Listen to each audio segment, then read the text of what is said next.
back to my channel. My name is Patty, for those of you who do not know, and we're getting ready to get into a yap session. And I'm just gonna roll the footage because I talked about some things that was a little bit sensitive to me. And yeah, grab a beverage because your girl's rapping for a minute. I do just want to make a caveat to just say I apologize if the lighting isn't the best. I was too lazy to move my desk around. Usually I have it sitting right in front of this window, but time is of the essence today. I am getting dressed to go out for the day.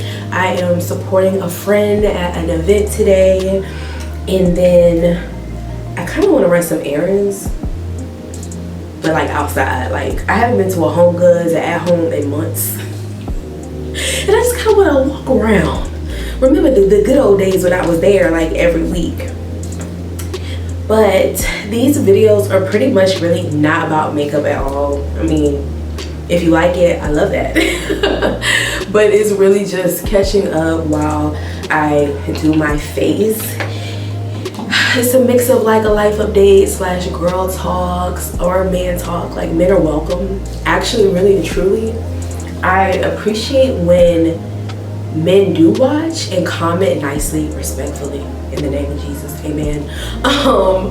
Because I sometimes feel like I wish I had like men friends, but I haven't experienced what I would call genuine a male friendship, and I'm sure you can read between the lines there. And yeah, because I do feel like sometimes their perspective is needed. I think we naturally think so differently, and I feel like there's so many gender wars going on. I feel like we think differently, and I wish we were able to use that to our benefit, because I feel like it was designed to be to our benefit, that we do think differently, operate differently, but instead we're pitting against each other, and there's so many reasons for it, and we'll talk about that another time. So today I'm shaking this like crazy because every time I do a video, y'all, and I spray the first like spray of this foundation, it never fails that it ends up on me. Like, it just doesn't fail. Also, this black thing you see here is my mirror so that I can see what I'm actually doing, because your girl is visually impaired, okay? So today I really want to get into a topic of conversation that I don't think I have ever really talked about. And honestly, it's because y'all saw that. You probably didn't see all this splatter on me, bruh. Every time.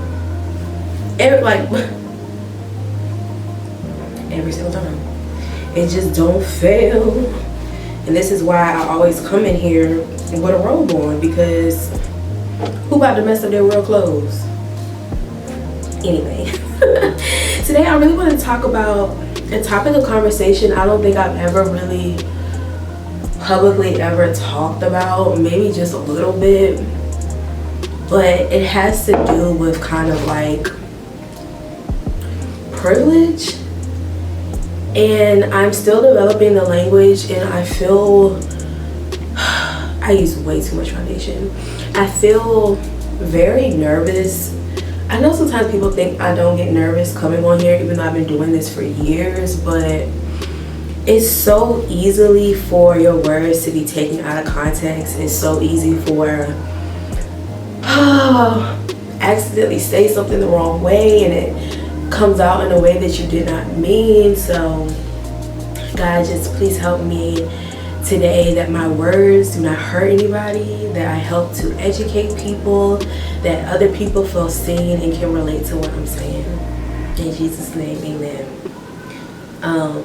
Because it is never my intent to hurt anybody, ever.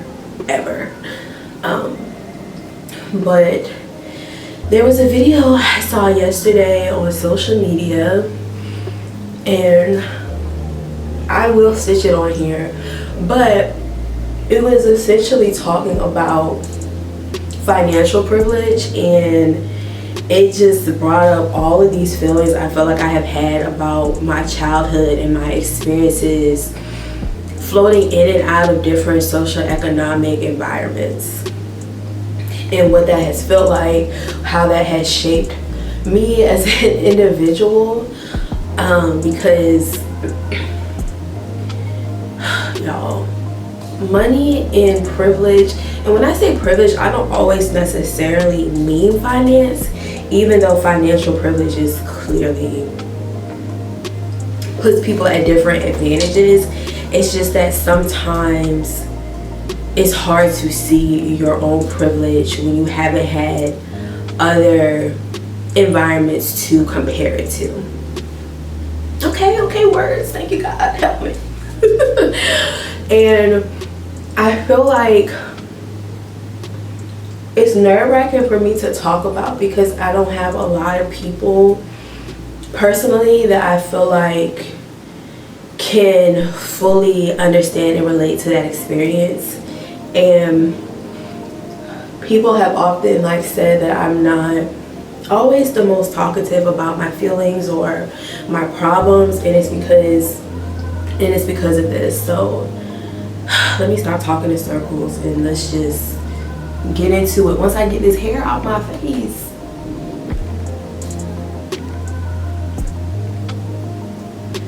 Whew. Low-key, I wish I could wipe this off and start again, because I really did not want this super heavy of a coverage, but here we are. Here we are. So I'm going to stitch the video while I do my brows, and then we'll get into the conversation, because I feel like it will help add so much context to today's video. I want you to read this Atlantic article called "What the Comfort Class Doesn't Get," and it really brilliantly articulated something that I've observed throughout my career as a financial expert, someone that talks about money psychology, in that America is not just experiencing a wealth gap. We are living in a system that is designed and controlled by people who fundamentally don't understand financial insecurity. And so this article defines the comfort class as not necessarily the ultra wealthy. The ultra wealthy are within this class. They are people that are just financially secure. People who have graduated college debt free, have some sort of safety net, either by themselves or through their family. They can afford to take potentially lower paying jobs because they have support, or they're, in higher paying jobs. And the point is that people in these fields, or people in this class, shape the national conversation. And what do I mean by that? I mean, a lot of the voices online, a lot of the people shaping our policies come from this class, and they often will create systems that appear meritocratic on paper, but are actually designed to just help them.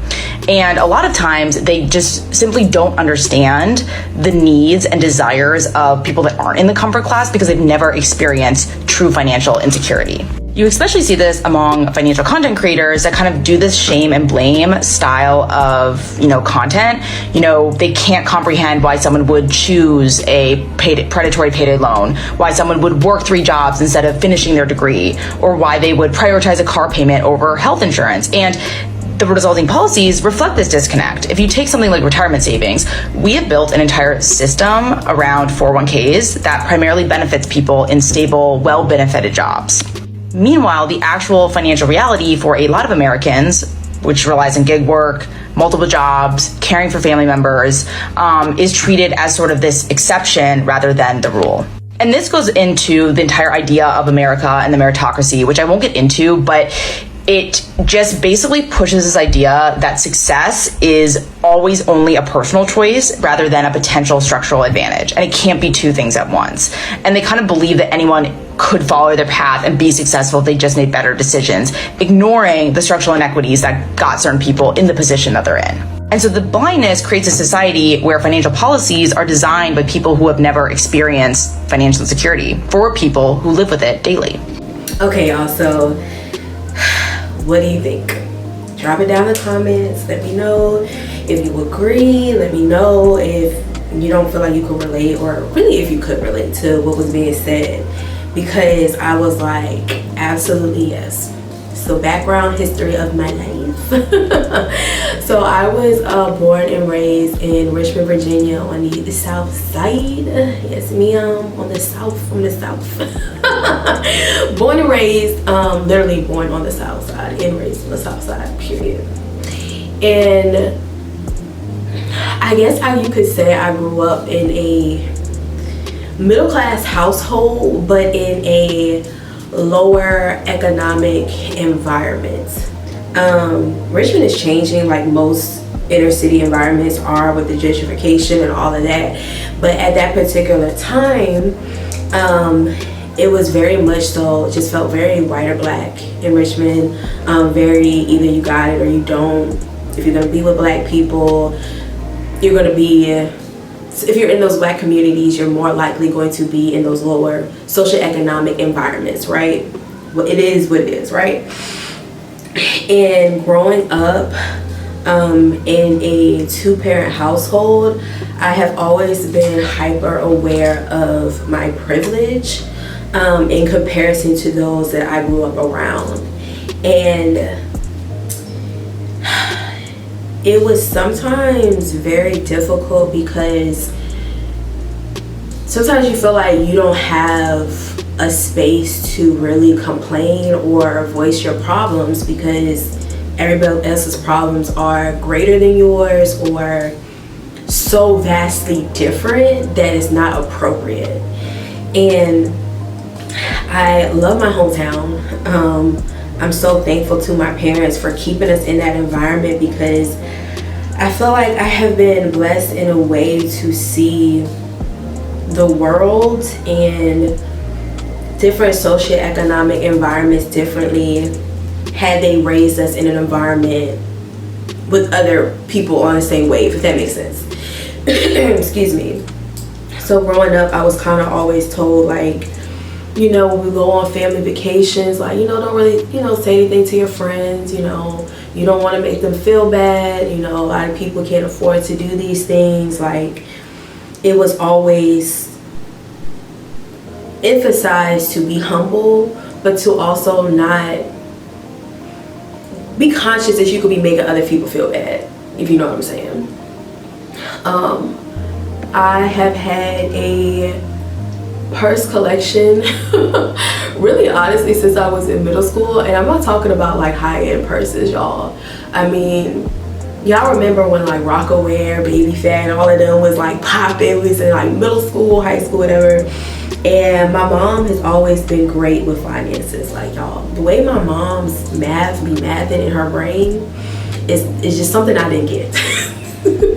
I didn't get the gift, and I remember we would go in Hex all the time, and let me tell you something, my mom could work them coupons, so we'd be in there buying purses for like $20, y'all. Like, but again, I always had to be very much like, don't talk about it, don't be flashy.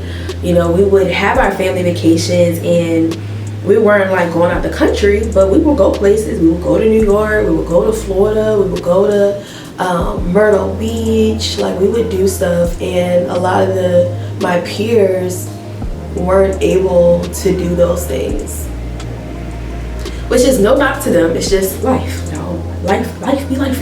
Life has always been life for a multitude of people, right? So it was always a very, all right, don't be rubbing it in people's faces. Holidays come, even when we would always go to my grandma's house after like opening our gifts and stuff for Christmas, and it'd be like, all right, don't bring a whole bunch of stuff with you. You know, some of your cousins and stuff probably don't have as much as you have, or they might not have gotten anything for Christmas, so be very mindful. You don't want to be showing off and stuff like that. So that was kind of like the basis of my childhood experience, and just growing up around people who had less than you makes you hyper aware of what you do have. And I'm very thankful to my parents, because in Richmond it was either you're going to be in the whiter areas or you're going to experience racism. I mean, like, they recently took down, I think the past couple of years, that big Confederate flag that used to be on 95. Like, if you're heading from 95 north coming towards Richmond, it'd be this big Confederate flag right outside of Fredericksburg. and I would be like, yeah, I'm home. So I'm very thankful that I got to grow up with my people, amen, and not have to deal with that, because they had us go to a Christian preschool, and the little kids would just say stuff to us like, oh, why is your skin brown? Did your mother not bathe you? Were you left in the oven? Like, just... And even on the family vacations we would go on, we would still experience like racism, or y'all, that's a whole nother conversation. But anyway, privilege, right? Financial privilege, growing up privilege. I've always had this desire, well, lately, to have these conversations, but it's been very hard for me to figure out how to frame it. And that was my experience growing up in the city of Richmond as a black kid whose parents were together and we could afford to do those things where my peers could not. Like, I had friends who had to work to help pay bills in their household. I knew people who were forced to sell drugs. Sometimes their parents made them do that, sell their bodies. Like, people living in group homes. Like, that was my environment. And like I said, I was growing up very, don't talk about it, don't make people feel bad, all of this stuff. Because everybody's not blessed in the same way. And people definitely would make like little remarks that I really didn't really notice. I think until really to high school, like, dang, bro, y'all really trying to come for me. And it kind of led me to stop talking about my problems. And now I feel like we're in such an environment where everything is so pro therapy. Talk about your feelings, talk about your feelings. But it'd be like, bro, what I want to complain about is very much so being insensitive when I know somebody else has something else going on. You know what I mean? And it's like, it's hard trying to find spaces, especially during that time of my life, to complain about things that I felt when people trying to figure out how they're gonna pay their rent, or they're getting evicted, or they're being essayed or raped at home. Like, it's, what are my problems? You know what I mean? And after, I think growing up, I only had maybe 2 friends whose parents were, 2 or 3 friends whose parents were married. But of course, by high school, middle school, really, everybody was divorced, right? So even when it came to like talking about my dad, I really kind of stopped, because it was like everybody's dad was trash. Like, leave them to go start other families. Some of them never knew them. Some of them were dead. Like, it was just, how do I talk about the things I want to talk about when that's not what people got going on, you know? Like, what I look like being like, oh, my dad's amazing, he take us here, he do this, he's always there for everything in my life. And you really, in the midst of your developmental stages of life, having these hard things, again, like, where is the space to talk about these things, you know, for me anyway.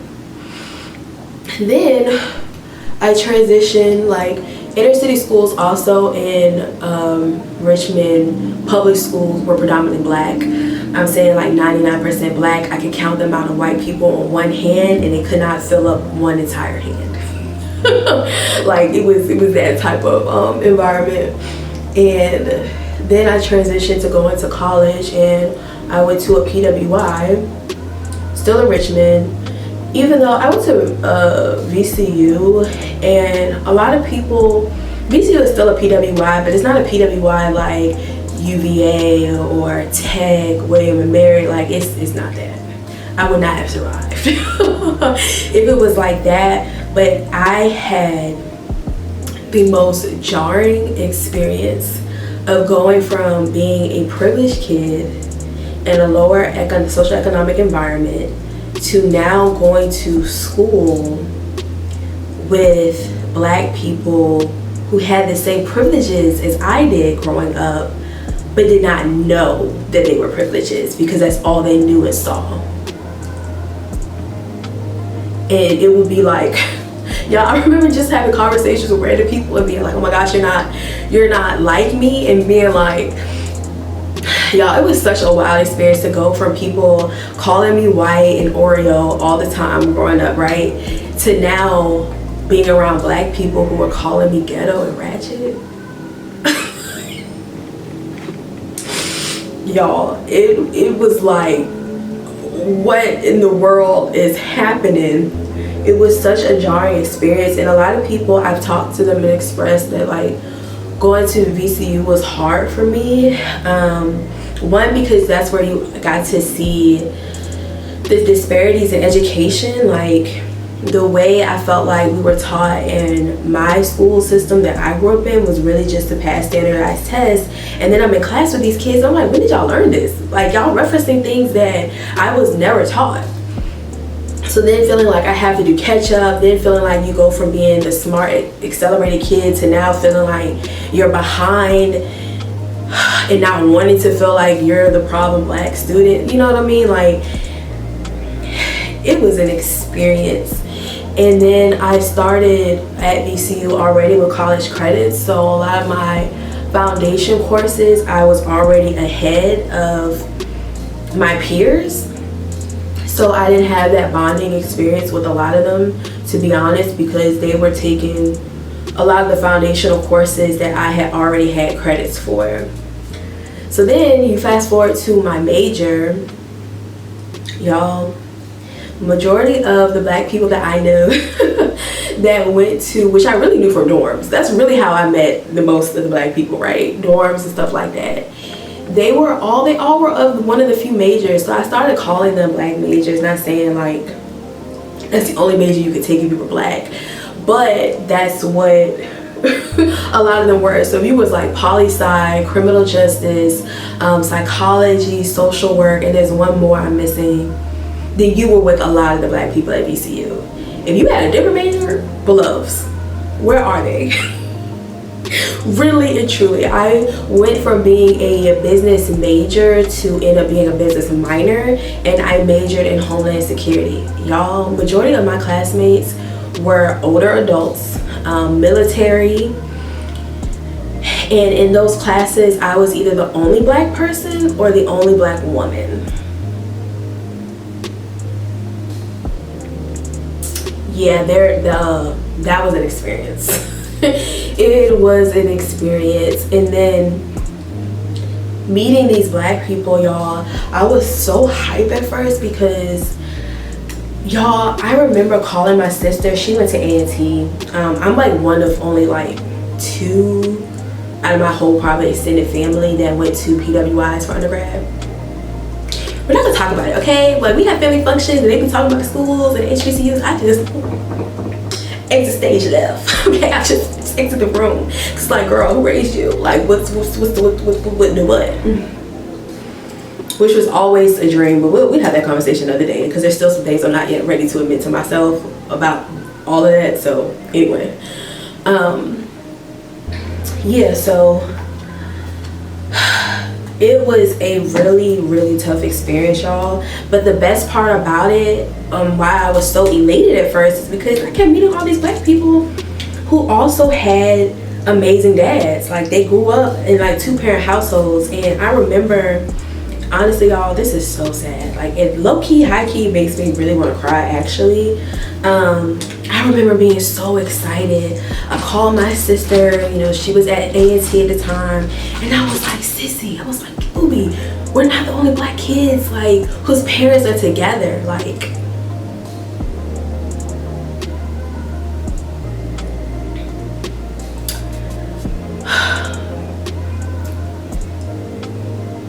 I would have cried for a multitude of reasons. One, because that's so sad, but also I was so happy to finally have people that I could talk to about family stuff, that grew up and went on the same types of family trips, who also had amazing fathers, that had amazing black men in their lives, that never left them for nobody else, didn't cheat on their moms, and it was just so nice. And I remember my sister, like we laughed at first. She was like, Patty, and I was like, Patty. She's like, I know, sweetie. And she broke down social economics to me and its impact on marriages, especially black marriages. And I was just like, y'all, it was so nice. It was nice to be around people that remembered Father's Day. Like, usually Mother's Day come around, you don't have to tell nobody that you're not gonna be there, you're not gonna be around. You don't have to, like, everybody knows. Father's Day, bruh. I'd be like, bruh, I can't. And they'd be like, why? Father's Day. Oh, okay, Father's Day. Oh, okay, Father's Day. For people that just, they got it. And it was like, y'all, I cannot tell you how impactful that was to no longer feel like you're the only black kid whose parents are together, that you're feeling like the only black kid who's growing up with love and grew up as a priority. And it makes me sad. It really makes me sad. It makes me so sad. And I feel like, you know, that experience was really hard for me. It was so hard for me, y'all. Like, it was nice to be around people who could understand, like, the family dynamic. But then as I realized that a lot of the things that I had thought were racist have, well, I mean, they're probably both racist too, also has like a privilege element, because they couldn't understand, y'all, like that video mentioned, why people were in the lifestyles that they were in. Like, they were just not working hard enough. Like, and I think that's still a narrative that gets like played out, like, oh, you gotta work hard. Y'all, there are people out here who are working 2 or 3 jobs, who are busting their behinds just to try to make ends meet every day. Hard work does not equate to success, y'all. Like, it's not. Does hard work help? Yes. Are successful people hardworking? Yes.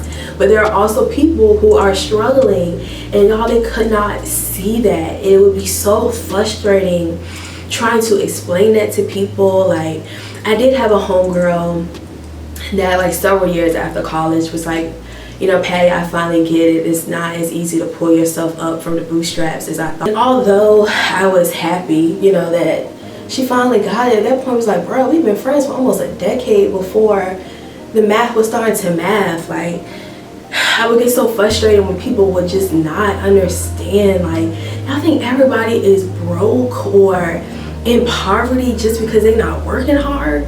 You think people, like, another conversation, like, why are people caring about politics, right? Because if you look at the data, especially for this past election, and I need to hurry up, this past election and how a lot of people voted, the educated population voted a very, like, on trend together.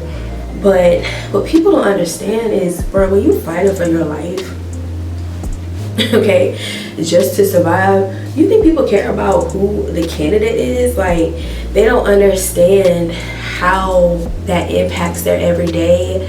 Also, I feel like in college you're provided education, not just the pass those standardized tests that I talked to you about before, but like, you have this space to disagree, you have this space to research, you have this space to converse and really understand how these things are impacting. But if you don't have that experience, a lot of people, you don't even know the 3 branches of government and don't understand how it relates to their everyday lives. And trying to explain that to people, y'all, it was so freaking frustrating. Like, so frustrating. Having a conversation with people and they're talking about other people, and I'm like, bruh, you are where you are because people also put you on the jobs. Like, let's talk about that, because a lot of my career I owe to that. I was applying for jobs after I graduated VCU for a year, y'all. I was coming home every day from work, putting in at least 5 applications a day. I did that for an entire year before I finally got hired to work at TSA. And I was like, okay, bet, This is a foot in the door of the government. I've been wanting to move to the DMV area anyway. I got hired for Dulles, and from there I made a friend who put me on to my first contracting role. Like, I got an interview just because of who she knew, and that helped me excel in my career. This job is the first job that I haven't had a personal referral for in over a decade. I see that that's not of my own doing. That's because of privilege in knowing people, right? If I didn't have somebody to put me into these roles, somebody to put me in the rooms, somebody to speak on my behalf, knowing people who are decision makers in those types of environments, my life would look completely different.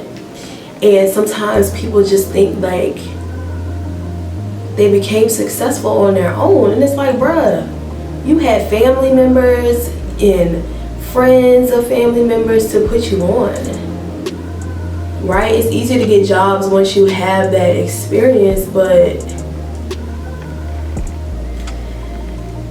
it was such a frustrating experience. It's such a frustrating experience. And like that video mentioned, our laws and things are being made by people that don't understand those things. I remember I had a friend that was complaining about a guy who didn't have like a couple $1,000s for an emergency that had came up. She was like, but I have that. And I'm like, babes, you were making the nation's average salary while living at your home, your parents' home, not paying no rent for several years. If everybody did that, I think they also would have a nice nest egg.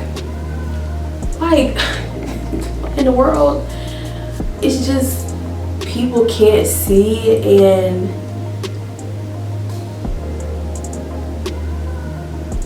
it's also something that led to really poor decision making on my part, y'all.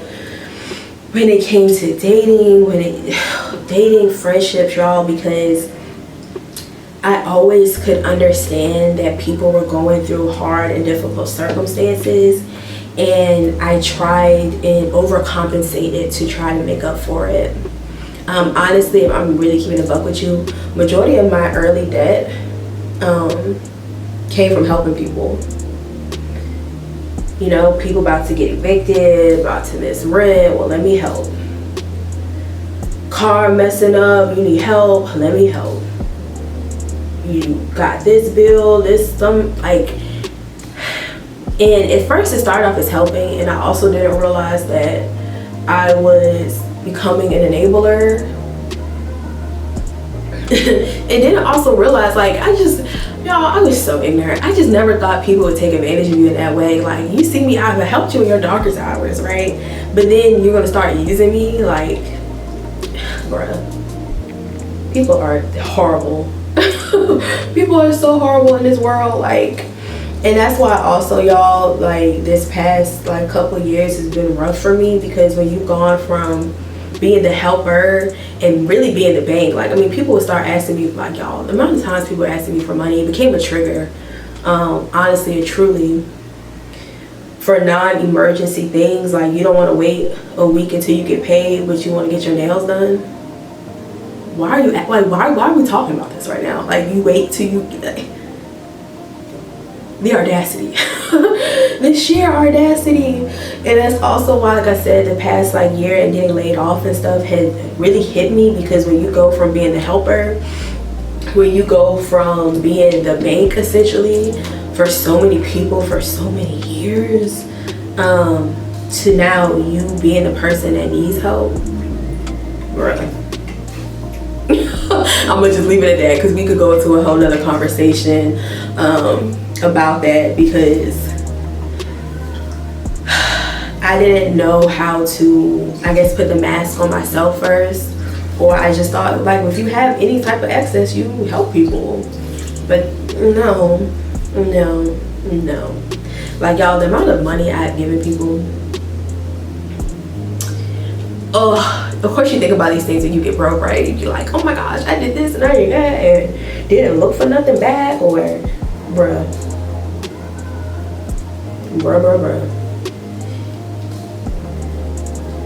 And it just like my levels of empathy and stuff were just, bruh, overboard. But in reality, everybody got a sad story. like you don't get out of life without going through something, whether it's financial or not. And that's just what it is. So that was my college experience. And then again, a lot of those kids were from the DMV, which I completely understood after moving there. I got that job at TSA, I moved there, and I was like, oh, I thought I was privileged. Let me tell you something. Okay, let me tell you something. I have never in my life seen so many black people of wealth in my entire being. And I get it, the DMV in Atlanta is probably like the anomalies for black people within the United States. There's so much history that goes into the why, y'all. Like we have, every time we try to come and amass super economic wealth, y'all know they bombed us. Tulsa, you know how many grown people do not know about Tulsa? Black Wall Street, don't know about Oscarville, like conversations another day. Anyway, but if you live in those spaces, then of course you don't see your privilege because everybody lives like that. Like people would think my house that I grew up in was so big. Y'all, I got up there and I was like, some of y'all's living in mansions. Like you know how you try to process information and you just like, this your, like, you meeting people and becoming friends with them, so of course you're starting to go to their families and their family friends, people's house, and then you just like, you have a grand stare, like the dual. I was like, is this a movie? Like, it was like, okay, I get it. I get why you don't see your privilege, because to you, you have seen even more, right? Like the same way for me and my experience. But y'all, it is something. It is really truly something.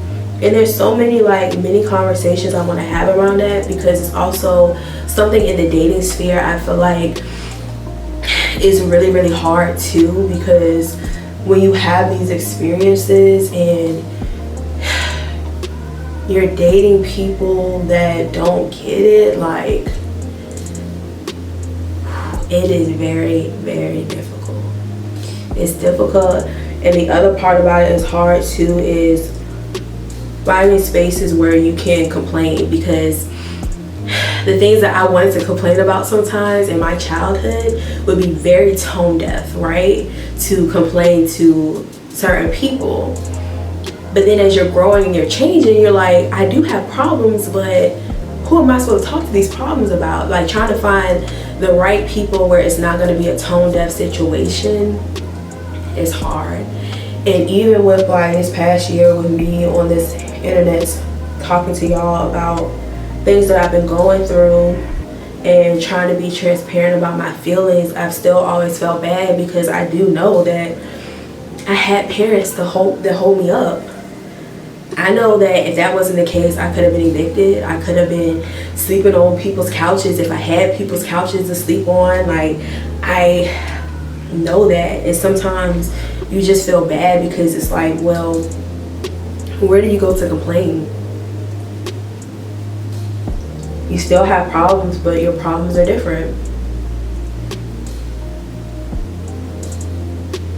And there's just so many other layers of conversation that I would love to have, but I don't want to make anybody feel bad. I don't want to be offensive to anybody, but it is such a unique experience, and it is difficult. Like, even when I was complaining about something one time and somebody was just like talking about some of the things that I have, and I was like, bro, you know how many years I worked 2 jobs? Like, and they were like, you worked 2 jobs before? I was like, bro, I did it for years. Like, what are you talking about? Like, what are you talking about? Or like all the things that I do have now that I'm grateful for, I know I'm privileged to have.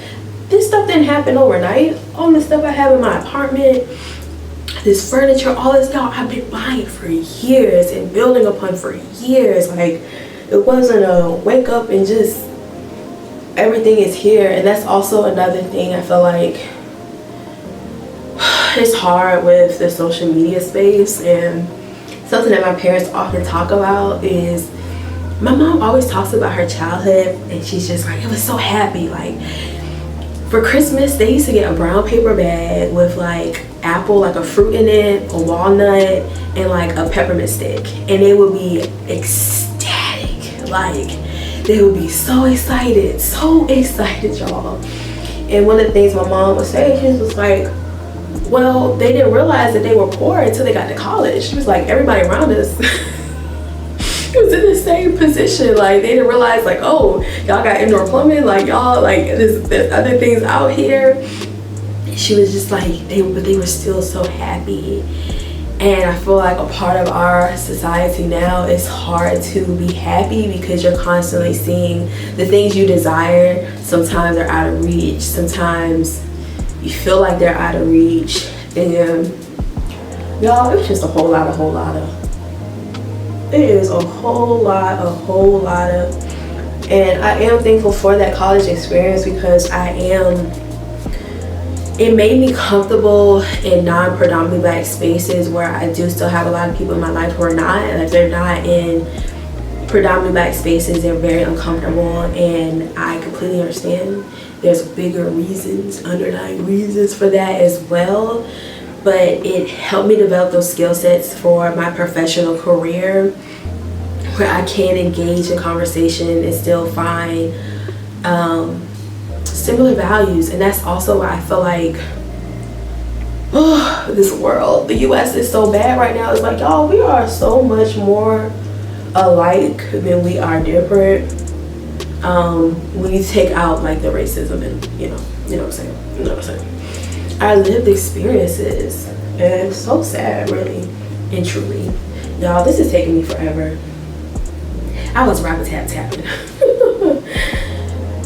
But I really would love to have like more mini conversations, expand on more things about like the privilege experience, or the different levels and tiers, I guess, of privilege experiences. But I don't want to hurt nobody's feelings, and I don't want to make anybody feel like their problems were significant, or but I do feel like now it still impacts me where people, like, we're such in a culture of the therapy wave and everybody wants to talk about feelings and stuff, and I just be like, how dare I? How dare I? How dare I? How dare I? But sometimes it does suck because you're, I don't know, y'all. Like me complaining on here to y'all about like not being able to do the things I want to do, and I know that it's very privileged, and it's just like I feel bad all the time. like I don't have this space to truly complain about things because I know I am still very privileged. Like, how many people can't afford an apartment? You know what I mean? Like, yes, my income did change, but I'm still making good money. Like, the rent is still getting paid. You know what I mean? Like, it just, people want me to talk, and I just be like, what do I say? How do I say it? How do I voice my problems without,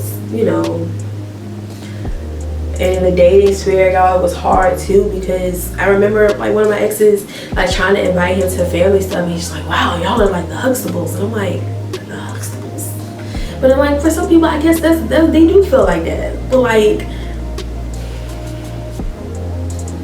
I don't know, y'all. I know that we have all these conversations about dating and feeling like men are emotionally intelligent and all that type of stuff, but I also feel like the social economic thing and how you were raised and how you believe in raising your kids, because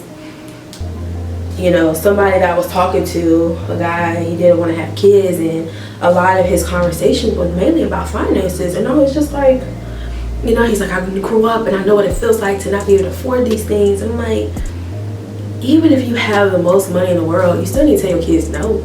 Like, you know what I'm saying? Like, that's setting them up for the realities of life. Even when you have it all, you can't spend it all. You still need to make sure there's some there left.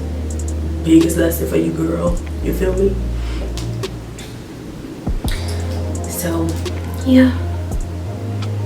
I hope this was received well. I really didn't want to offend anybody, but it's a different experience, and sometimes it does feel very isolating because, like I said before, I grew up seeing my privilege. And then also people would make remarks, like people would say things like, oh well, I have my parents to help buy my first car, or oh well, you know, you can do this or that. And I'd be like, I know that, and I'm sorry, but I didn't choose your life circumstances. Like, neither more did I choose my own. I didn't choose your parents. I didn't get to choose my parents or what I was born into, and I'm very thankful for it. Like, I very much so am, but it also gets tiring of people like constantly throwing that in your face.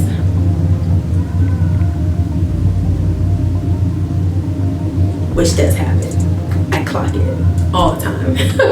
Do I respond to it? No, but I just be like, yeah.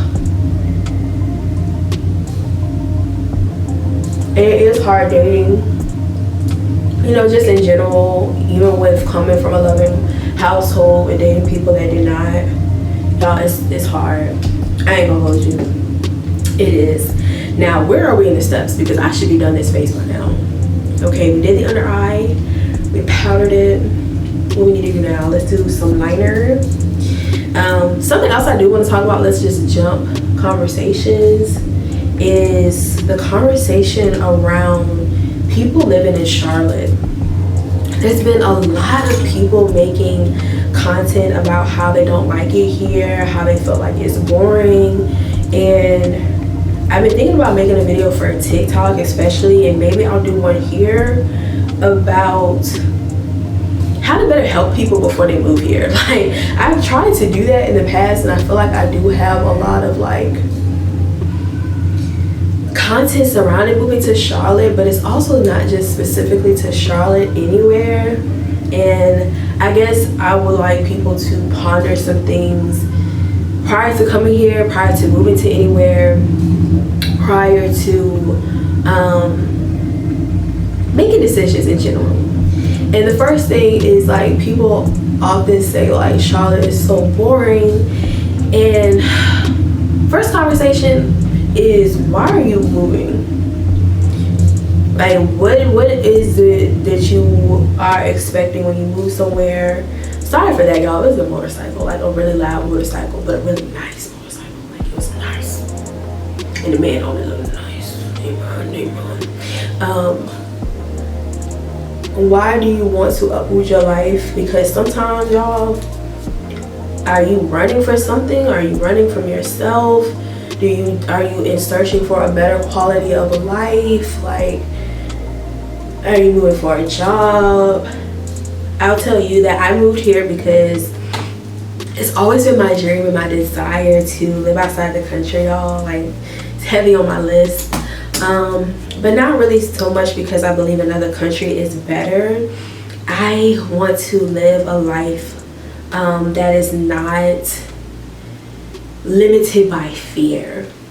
And I moved here wanting to challenge myself to be able to thrive in a new environment on my own and grow and stretch myself to have new experiences, to force myself to not remain in the same like circles, because you get comfortable. I want to challenge myself to thrive somewhere completely new. Like, do I have the capability of uprooting my life, moving to a new city, and still being able to thrive and curate a full life of joy? I also moved here because I was tired of the traffic in the DMV. And I don't feel like I was ever a person that had a lot of anxiety until moving there, because it is just an anxiety-ridden place. Like, it was just voted to have worse traffic than LA. Bruh. Traffic all the time, and people complain about the traffic in Charlotte, and it is traffic depending on where you come from, but for me, bruh, it is rush hour traffic. You will be fine. light work, but for somebody else, of course, that might not be the case. Okay, y'all, we really gotta hurry up because your girl needs to, oh my gosh, we are so over. Dang, I'm not gonna have time to record this video before we go. I've been rapid tapping.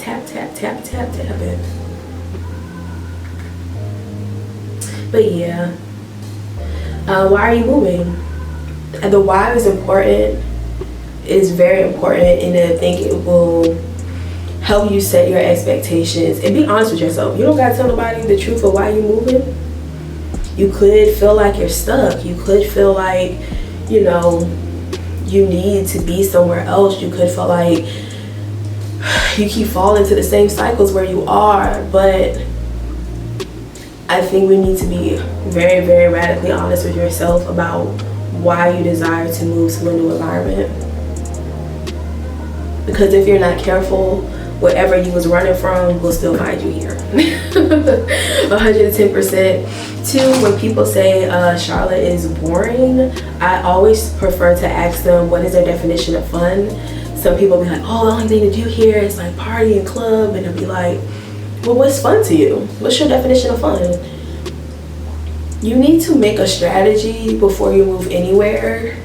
And especially if you're not a nomad, if you're somebody that's like military, you're somebody that just, you know, you're a nomad, you've moved to multiple cities, then you already know what it is. But it is a skill set, finding things that you enjoy. And I did that research prior to moving here. I knew what I needed. I'm like, okay, what do I love about the DMV? What here makes me happy? What do I enjoy? Okay, if I'm going to move here, I know I need these things to be happy. But if you don't know that yet,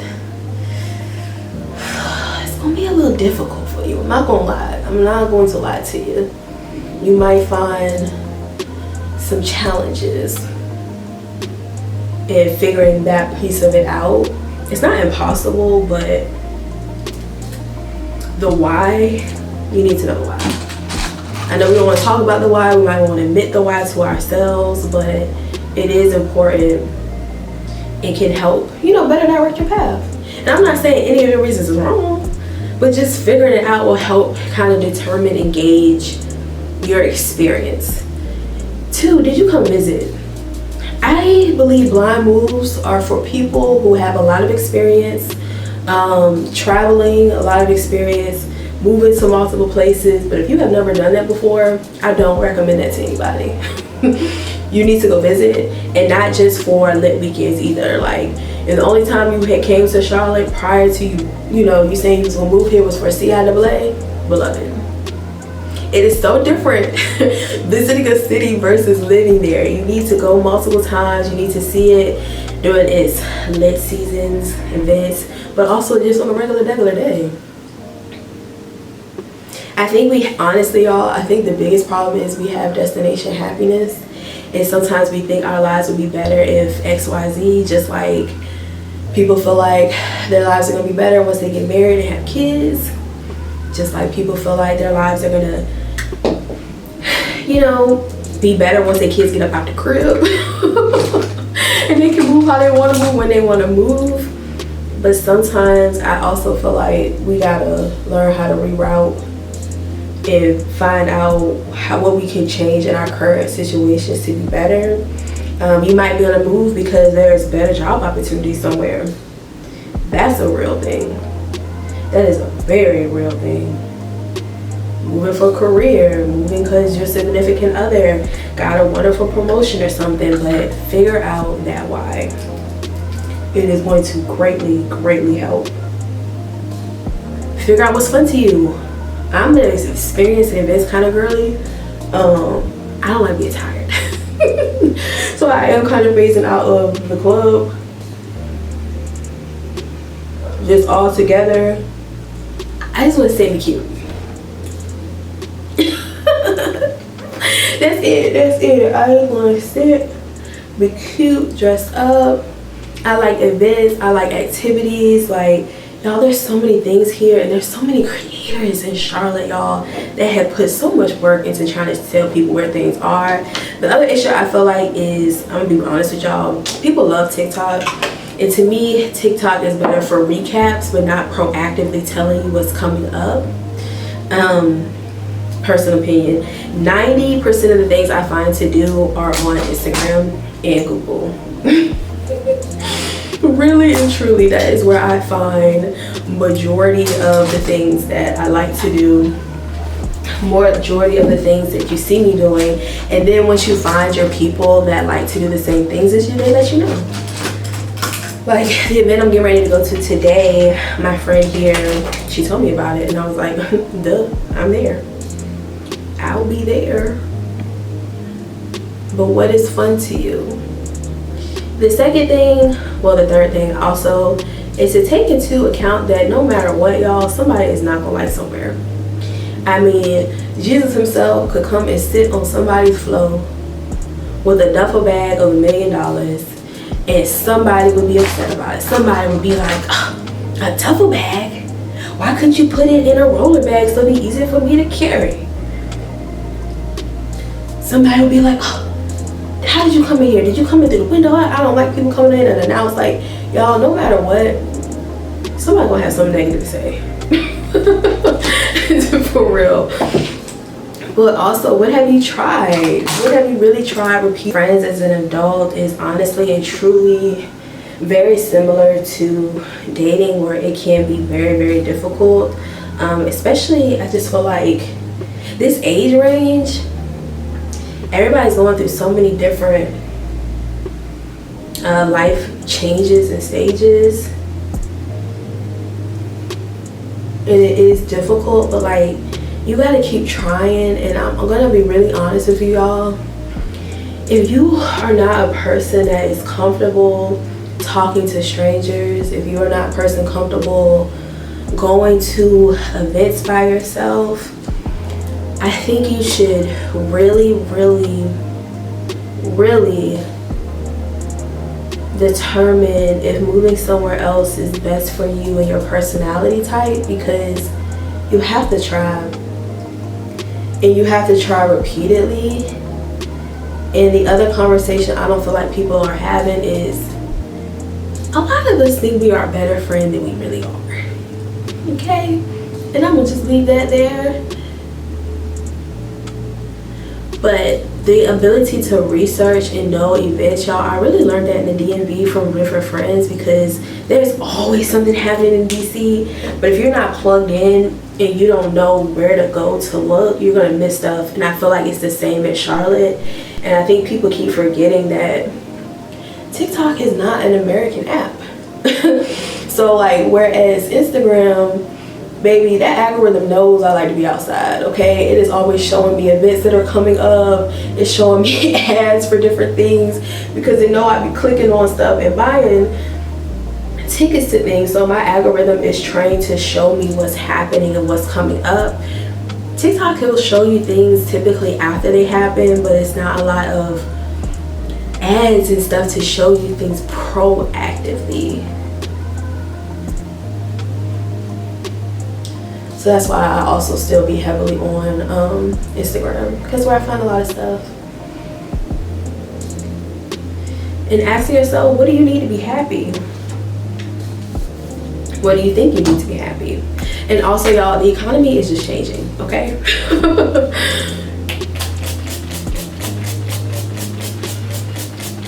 Okay, y'all, so I'm gonna put on these lashes and then we're gonna hurry up, because I talked way too long, like I always do. Okay, y'all, get ready to put on the final touches of this lip. This is an Estee Lauder lip. It's called the Pure Color Envy. And it really just adds like a shine. It's more like a neutral color, but it has like a a pretty little shine to it, and then I'm gonna go over top of it with some more of the Diamond Butter Gloss from Fenty. Yeah, y'all, this gloss is just top tier. It feels so good on your lips.